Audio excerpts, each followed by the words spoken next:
तंबाकू सेवन से कैंसर, दिल का दौरा, फेफड़ों के रोग जैसी कई जानलेवा बीमारियां होती हैं।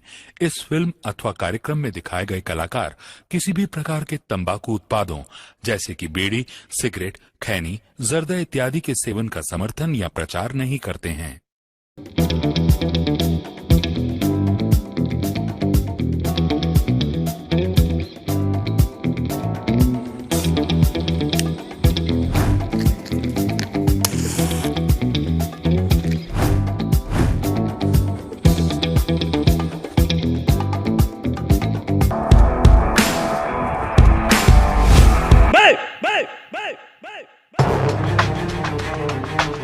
कहा बे बीड़ी पिए दस बड़े भैया की इज्जत चुरा दस।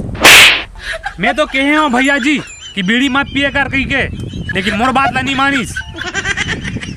का करबे भैया, टेंशन में पिए लग थे। साले टेंशन लगी बीड़ी पी बे हमारे गोटिया परिवार के कोई इज्जत नहीं है। पीना है ना तो सिगरेट पी। कैसे जी?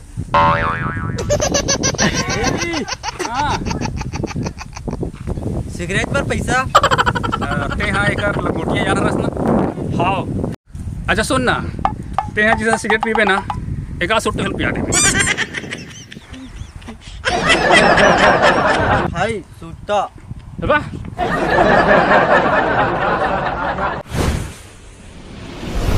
अपने सीजी शो